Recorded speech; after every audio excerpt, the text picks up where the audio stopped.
opponents ready? Yep. Judges? Justin? All right.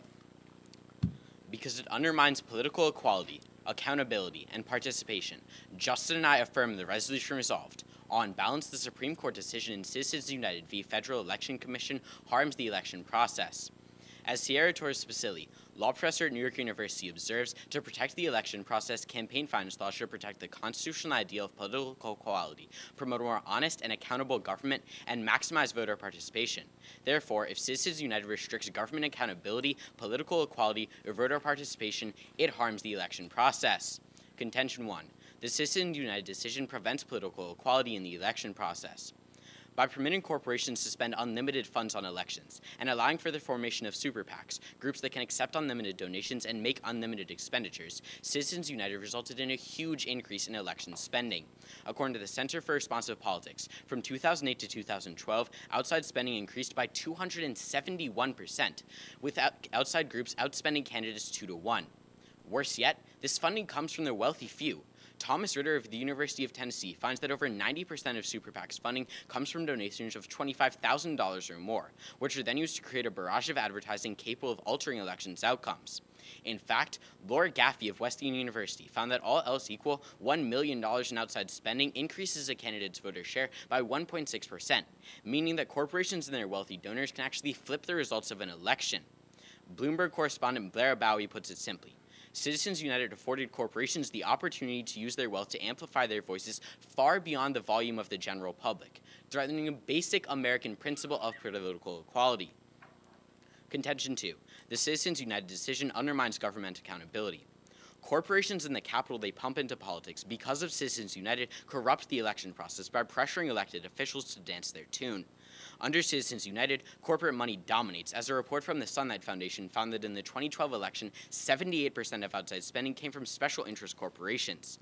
Because of the power that money has, politicians are forced to bend to the will of corporations. Indeed, empirical analysis from Berkeley professor Geoff Edwards found that money in the form of ads alters governmental policy decisions. The result, as the Washington Post explains, is a political system that doesn't reflect the interests of the American people, instead catering to those of corporations.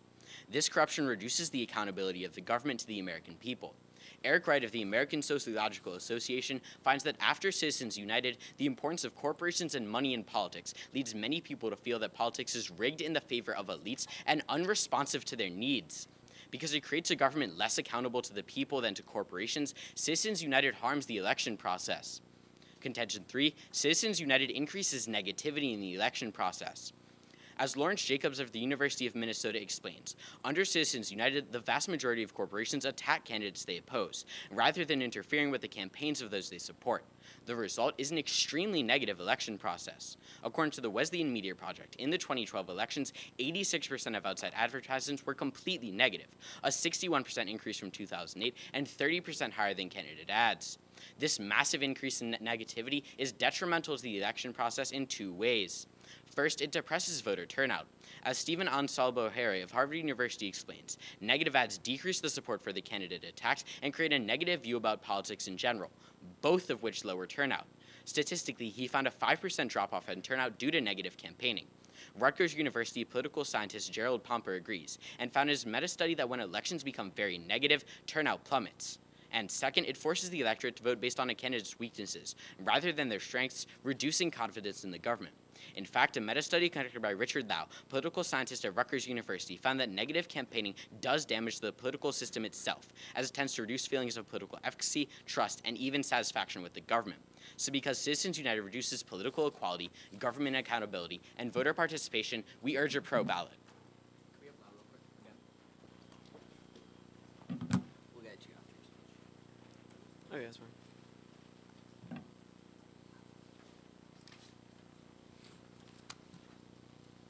Okay. Are you guys ready? Tim, are you ready?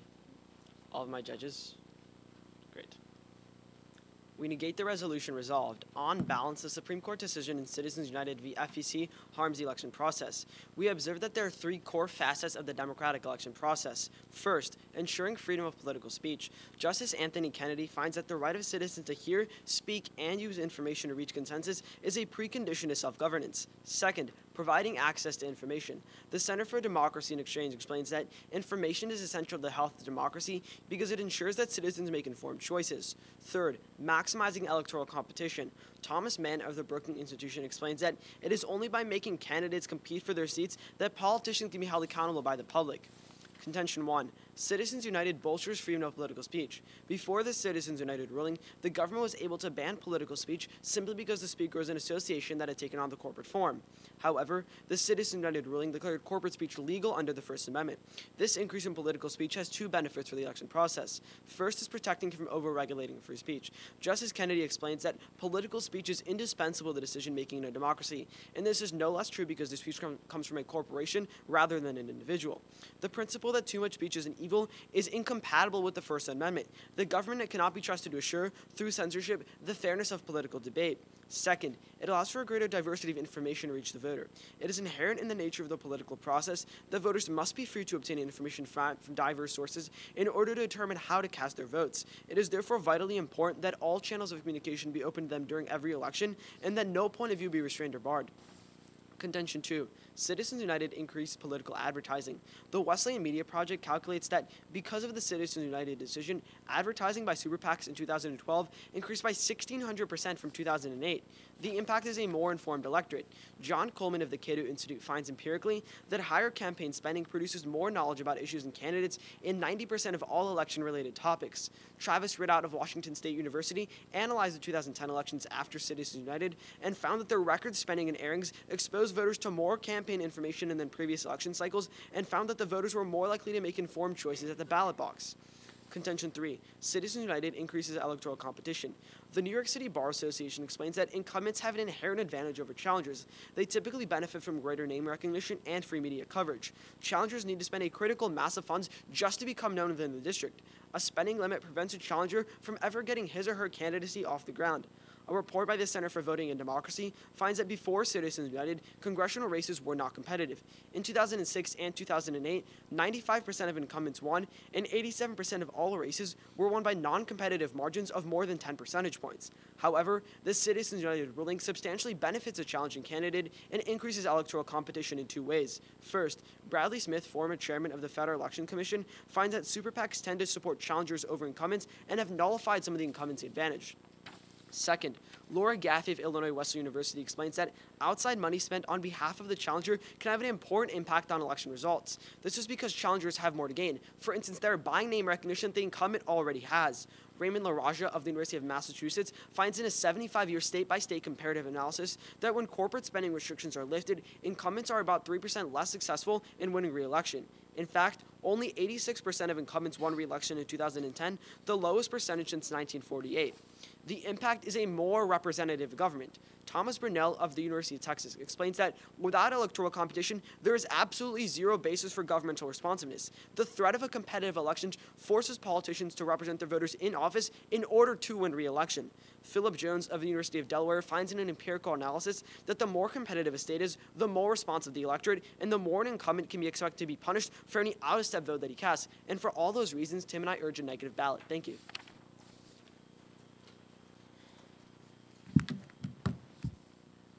Okay. Are all my judges ready? I believe I have first question. Yeah. All right, so let's talk about free speech for a second. When can the right to free speech be violated? I mean, I guess if it has some sort of harm, like to public safety, for example. I don't know, like we can't scream fire in a movie theater, for example. I don't know. Okay, because just looking at the Constitution and actually looking at the Citizens United decision itself, even the majority opinion said that if Citizens United did actually cause corruption, if reducing these limits did cause corruption, then Citizens United in the ruling was wrong and we could abridge the right to free speech. Would you agree with that statement? No, not necessarily, because if you still look at our impact under our second impact in contention 3, we still show you that the diversity of the views is the most important thing coming from freedom of speech. Now, can I ask you a question? Yeah. Okay, so you talk about voter turnout in your third contention about increased negativity, right? Yes. Isn't it more important that voters are exposed to diversity of views rather than coming out to the polls uninformed? I mean, I wouldn't say either one is more important, because ultimately you need both to have a successful election. We're going to be valuing them pretty equally in today's which round. one would you weigh over the other one? I mean, I wouldn't weigh either. I'd say that you're equal. Because you're saying that these negative ads are bad, but Tim and I are arguing that all ads are necessary in order to show a diversity of views. So which one would you weigh over the other? Okay, so what if these negative ads aren't showing a diversity of views? What if they're just repeating the same slanderous, false, and extremely negative statements over and over and over again? They're not. Specifically, we show you in our third contentions, the reason that we have a diversity of views in society is because we allow corporate speech. Like, not only one side is being represented through these corporations. Okay, so what new views are being inputted upon the election process by corporate speech? I mean, all types of views. I mean, I don't know.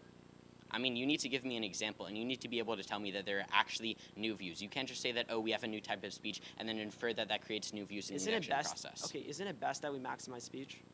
I mean, it depends. There are other things like corruption, like I talked about at the beginning of this crossfire, that when they're impacted, you can abridge free speech for the American people, for the election process. Is it not best that we maximize the diversity of the opinions? Like, I mean, what if those opinions are, for example, lies? You don't talk about lies anywhere. You just talk about... What if I'm going to? I mean, I don't know. Do you have anything that says that these ads are misinformative? Yes, Justin's going to bring that up in his rebuttal, and essentially, that's what we're going to tell you. At a certain point, not all of this is good. Okay, not all of these advertisements then if you want to look beneficial. at the hypotheticals, what the response that Tim is going to make is that a majority of these ads are actually truthful ads, so you're not even gaining any offense on that point. And even if you don't buy that, even if they have some misinformation, you're going to want to look at the ends. If we show you that people are more informed, even if there's some information, you're still going to value our evidence. Okay. Now, do you have a question for me? Speaking of predicting the future, is Tim about to get up here and read from the Lao study I gave him, not the piece that I had highlighted, but the piece about low levels of negativity's effect on their voter turnout? I have absolutely no idea what he's going to do. All right, well, if he does that, I'd just like to make it very, very clear right now that extreme negativity, which Lau and Pomper do a separate study on, finds that extreme negativity reduces turnout. It may not say that in that study, but that's exactly what our study says. All right, is that a question? I mean, I just want to establish this point very early on in the round so that we're all cleared up about that. All right. Time's over, though. Thank you.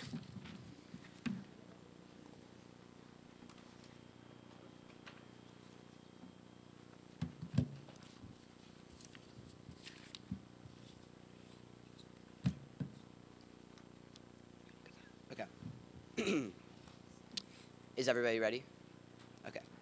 Starting at the top of the negative case, first of all, they say that we need to protect freedom of speech. However, we have to realize that there are times when we, in fact, can limit free speech without violating the First Amendment. Eugene Volokh, law professor at UCLA, explains that free speech may be trumped by constitutionally protected interests, even when the speech, advocacy of the election or defeat of a candidate lies at the heart of First Amendment protection. The implication is that if we can show some disadvantages to the speech that my opponents are advocating, then you should still affirm. In fact, Citizens United upheld this with the strict scrutiny test. They said in 2010 that if Citizens United, if their unlimited spending didn't hurt the election process, that they should trump it over everything else. However, we need to reassess in 2012 and see if they're actually right. Now, second of all, my opponents say that we need to ensure access to information. However, we should just take this into account with turnout, because those are both things that affect directly the voters. Third of all, they talk about election competition. However, the purpose of election competition is to ensure fairness and political equality, so you should assess that with that part of our framework. With that in mind, let's look to my opponent's first contention, where they essentially say that we need to protect the freedom of speech. However, my first response is that before Citizens United,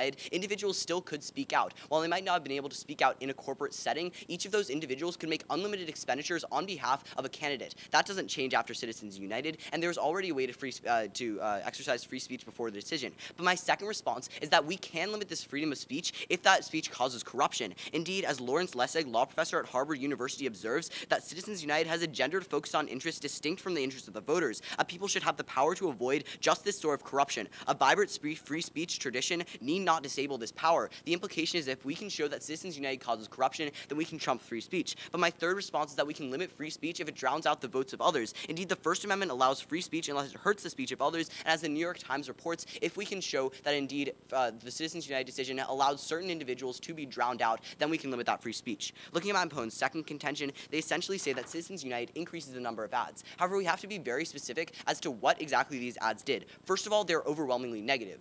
Indeed, as we show in our case, negative ads are not only going to reduce turnout, but also reduce voters' trust in the political process. But second of all, we have to realize that these, since outside groups are not held as accountable to their ads as candidates are, there's an increased amount of lying. Indeed, analysis conducted by the Annenberg Public Policy Center finds that in the 2012 cycle, campaign attack ads from outside groups were about 85% false. Third, the impact is that since these ads are false, voters get a store of incorrect information and make the wrong decision.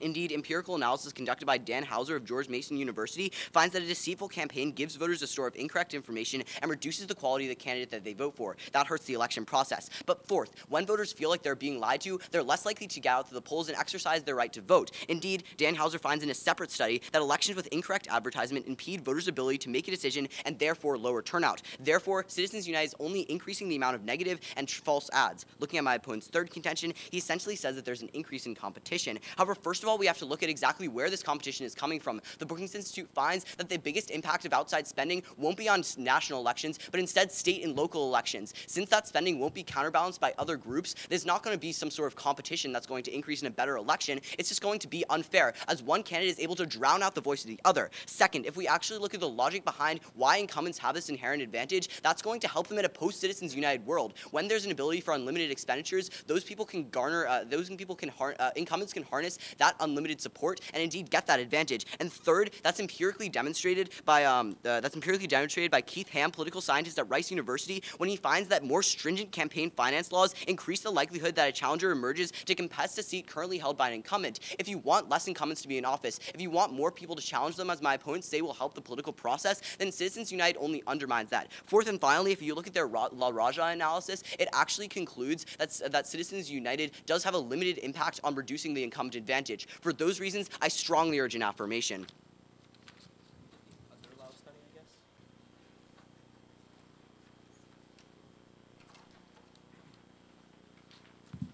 Okay, is everyone ready? It's just, sorry, quick off timer map. It's gonna go framework and then it's just down their case, all right?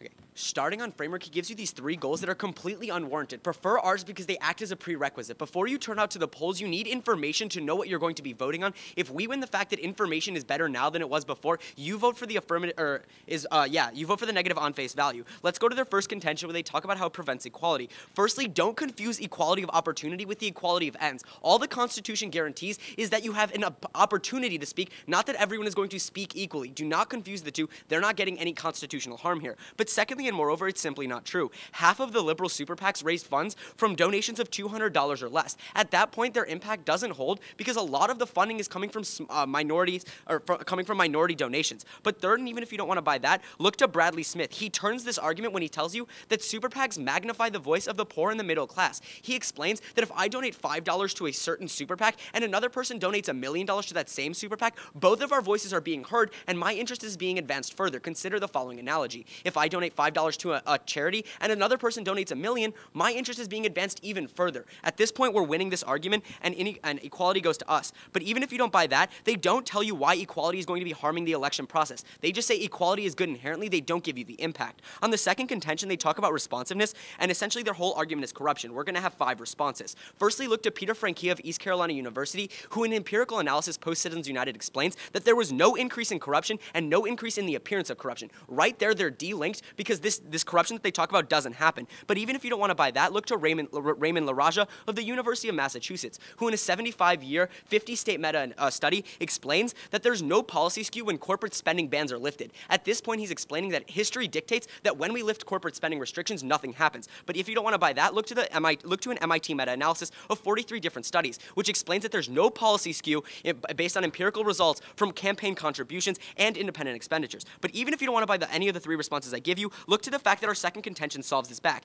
His response is that restrictions on spending are better, but he doesn't give you a warrant. Look to the fact that challengers need a critical mass of funds just to get name recognition in their district. Insofar as that's true, you extend Gaffey, who tells you that challengers have more to gain for each dollar they spend, which means, and then you extend Jones, which explains that today the government is more responsive because of closer competition. On the third contention, they talk about negative advertisement. Firstly, straight turn this against them. John Gear of Vanderbilt University explains that negative advertisements are 60% more accurate than truthful advertisements. At this point, you vote for us on face because comparatively, super PACs do more negative ads than regular election ads. That's a reason to vote for us. But the impacts is firstly voter turnout. But according to Sadie Dingfork of Cato Institute, in the last election, negative advertisement increased turnout. This is backed by John Freeman of the Journal of Politics, who explains that turnout increases because individuals want to participate in the government if they think something is going wrong. If I think my government is doing a bad job, I'm more persuaded to go out to the polls and correct that responsiveness. But even if you don't want to do that, Will is kind of psychic because I am going to read the Lau meta-analysis. He explains that, quote, "It follows that research literature provides no general support for the hypothesis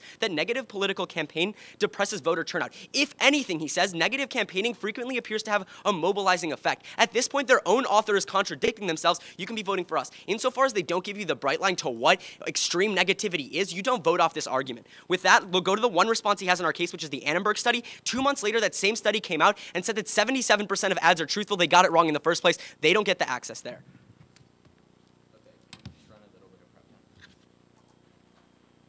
All right. You ready? Yeah. Okay. So let's say I buy you a house. Are you going to feel inclined to invite me over for dinner? No, I mean, like, wait, what? I don't think this applies to a macro level of politics, right? I mean, like, but I'm just asking you a question. Like, would you? only if I like you. Fair point. But let's say I bought you a job, right? Like I bought you a great cushy job with tons of influence, and you have tons of power, or I keep you. I spend enough money to keep let me your stop job. you Won't here. feel indebted Let me to stop you? you here. Wait, let me just stop you here. Hypotheticals are great and dandy, but at the point where there's no increase no. empirically in Look. corruption, your argument just isn't. Look, I'm just holding. trying to establish the logical argument here, but let's look to your studies first. Wait, I just like to clarify. Just because something should logically happen, but empirically doesn't, you No, I look know, to I'm empirics. just establishing the logical Wait, choice I have a here. question for you now, Go right? ahead. Okay, you talk about how restrictions are actually better for the challenger. Right. Why? Okay, so for the very same reason that the incumbency advantage happens in the first place. Incumbents have an advantage because they have name recognition. So Exactly. if they have the ability, and they already have the infrastructure to raise a lot of funds, so if Right. they already have that ability, they can act as a magnet and actually take advantage of that increased So essentially, expenditures. because the incumbency already has name recognition, they're going to raise more funds, right? That's the reason why Right, and restrictions when are we better. allow unlimited what about expenditures, then they're able to do that. Wait, what about Gaffey, who explains to you that dollar for dollar, it's going a mile further for the challenger because they don't have the name recognition. They need to Okay, get that before they hold on, even wait. get a chance to What win do the you, election. exactly what do you mean by a mile further? Like, what is she like for actually example, concluding? she tells you that dollar for dollar, for every $1 million invested in the election process compared to a challenger, you get 3.6% of the vote compared to incumbency where there's no impact. That's like her Okay. statistical analysis. That's from like 2006. But if you look at the 2010 one, she says it's 1.6 for incumbents, 1.7 for challengers. You're quoting So a that's different not part of. No, significant you're enough. quoting I'm actually saying the line directly below what you're talking about. I'd like to see that. But now, can we talk about the Lau study? Sure, let's What go is ahead. extreme negativity? Okay, so extreme negativity. Like, what's the bright line? So how he establishes the idea of extreme negativity is, first of all, he looks at the number of negative ads. But second of all, when you asked me that question like yesterday, I didn't know the answer, but I went to the study and it says 80% of negative ads means that there's a bright What line. were the percent of negative ads in the 2008 election?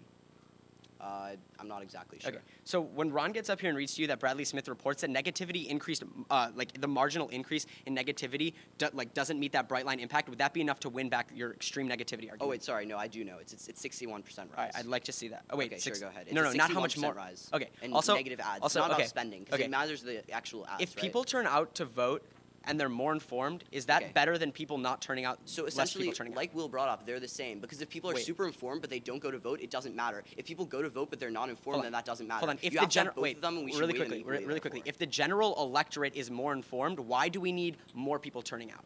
I mean, because if we show, okay, so if the general electorate is more informed, then that means that, okay, so if there are more people turning out, then that's actually going to enable those people to use their information, right? Wait, I agree that the ideal world would be everyone turning out and everyone being more Right. informed. I'm asking you if we see an increase in the knowledge okay. of the electorate, why does it matter that a few less people turn out? So one person not voting is about the same thing as one person voting based on misinformation, right? Not necessarily. Wait, clarify your question here. Like, I don't know what you're asking. Okay, so my question is like, if somebody doesn't vote, that's about the same as somebody casting like the wrong ballot, right? It depends. Like, there's a lot of different circumstances. All right. Are all my judges ready? Opponents? Justin? All right, let's begin. Let's start with the framework. Now, the only qualms that my opponents have with our framework is they say that essentially we need to value info over voter turnout. However, we need to value them equally because when you remove either of them, it essentially has the same harm. When you have an informed voter but they're not voting, that's bad. When you have an uninformed voter and they're voting, that's also bad. Value them equally in today's round. Now, further, looking at this idea of free speech, which is what they try to tell you we need to value in their framework, as Justin brought up from Volokh in his rebuttal, you can abridge free speech when there are constitutionally protected interests violated. And as Rollins and the Supreme Court both agree, when there's corruption, Citizens United should have ruled the other way. We shouldn't have this type of free speech going on. Because of that, let's look at the harms to the election process. Let's look at these constitutionally protected interests that are being violated by Citizens United. First, let's talk about political equality, which is what we show you is violated in our first contention. mention, which my opponents make a few responses to. They say that we need to look at equality of opportunity and not ends. However, if I'm a poor person, I can't have the same impact on the political process as a rich person. I just can't. It's not like I have an opportunity to and I'm not taking it. I simply can't. That's not equality of opportunity right there. Under their framework, we're winning political opportunity right off that. Now, my opponents then go on to talk about how half of these donations are of $200 or less. Looking at all super PACs, 90% of donations come from $25,000 donations. Obviously, the rich are the ones who are having this influence with their money. Finally, my opponents say that this actually just magnifies the poor voice. However, all they and all their examples show is that you need a rich corporate backer to have your voice heard to the same extent. For all of those reasons, political equality is violated. Now looking at corruption, they give you 3 studies, and the first one is looking at quid pro quo. We're not saying quid pro quo corruption is happening, we're saying that other sorts of corruption are happening, namely the government becomes less accountable to the people. The other 2 studies that they cite are looking at older time periods when there was less money in politics and they're not looking at corporate interests. Specifically looking to Edwards, we see that corporate interests do become a dominating factor for policy decisions, that policy decisions do reflect these corporate interests, and that that's being violated. For all of these reasons, it undermines political equality and government accountability, and you're going to vote pro. All right. Are you guys ready? Yeah. Tim? Judges? Good. So starting on a framework, you're going to value our framework because it's a prerequisite to theirs. You need information, you need competition, and you need a diversity of views before you can get any accountability or representation. That's why you're going to value ours because it's a prerequisite to theirs. Now, on this whole point of not voting at all and then voting on misinformation, it's always better to not vote at all because that doesn't skew the results of the election. If I vote but I'm voting on lies, then that's skewing the results. If I don't vote at all, then I'm not impacting the election. Now, the first point we're going to look at in today's debate is this point of advertisements. They literally have zero offense. We're clearly winning this point. First of all, you can extend Tim's turn on gear where they say increased negativity went up. We're showing you that negative ads are 60% more truthful than positive ads, so that's actually offense for us. Second of all, they say that turnout went down. We show you that's simply not true. When people see negative ads, they think, wow, something's wrong with my government. They're more likely to want to go out and vote and fix that problem. But even if you don't buy that, you're always going to value the quality of the vote rather than people voting blindly.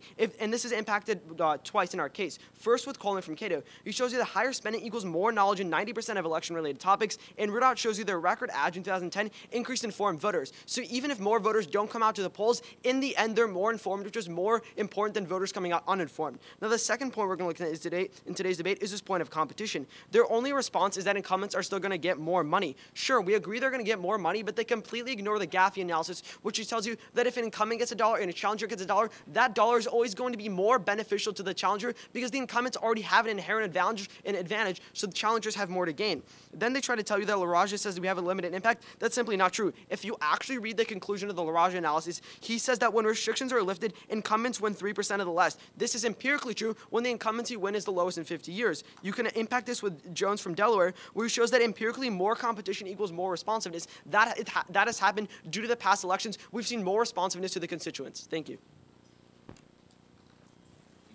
Saying is that challengers need money more to get elected. They need this corporate backing more. Yes. We're saying it does more for them, yeah. Okay, so you're saying that.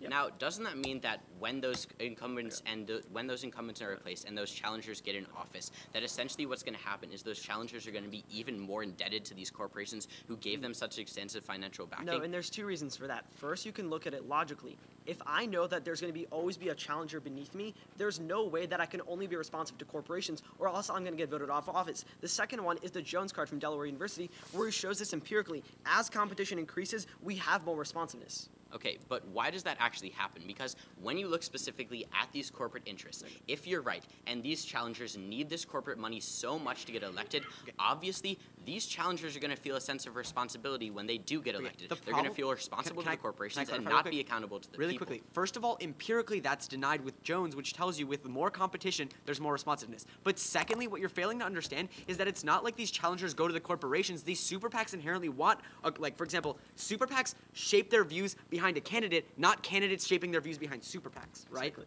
Okay, so why do super PACs inherently support challengers? For example, like that's not the argument. The Well, argument that's is what that you said. it's not about, okay, our argument is that money goes to both sides, right?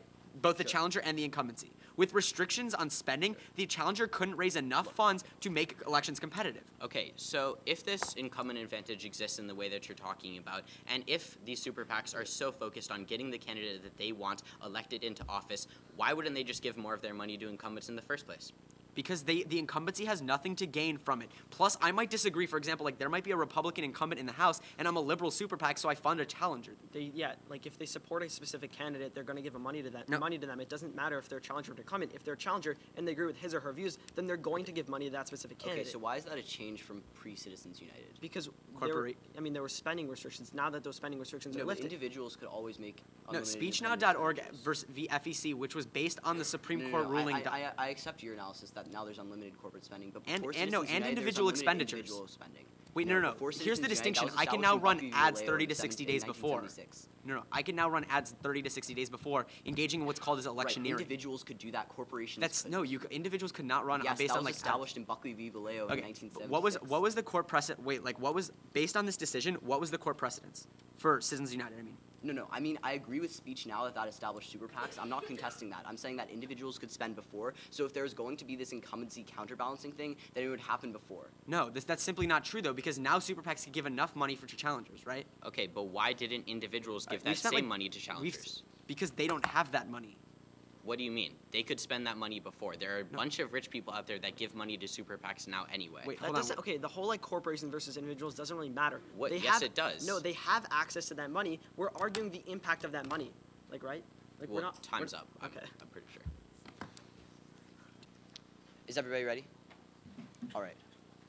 So you should affirm if we can show you that free speech can be limited under Supreme Court precedent. The Supreme Court ruled in Citizens United specifically that free speech can be limited if there are harms either to political equality or to corruption. Now, first of all, when they're talking about essentially this like access, that's basically the same thing as access is essentially the same thing as voter turnout, access to information. And remember, the incumbency advantage is all in the name of fairness, so that falls under political equality. With that in mind, there are two reasons to affirm. The first is off of political equality. Now, we show you that there's not equality of opportunity because a rich person can inherently spend more on an election. My opponents want you to believe that liberal super PACs are raising a bunch of money from small donors. However, if we look at super PACs holistically, we see that 90% of the spending comes from $25,000 donations or more. My opponents say that essentially super PACs can help middle poor people because it extends their voice. However, remember what Will brought up in summary, which is that you need a rich guy to back your view to be heard. Now, essentially what this means is that rich people can buy elections. Remember the Gaffey analysis that we provide you from square one, that $1 million spent will buy 1.6% of the voter share. Now, my opponents essentially say that equality is helped when we eliminate this incumbent advantage. However, let's look at the logic behind this for a second. My opponents are essentially saying that incumbents have an advantage because they've always had a fundraising advantage. However, before Citizens United,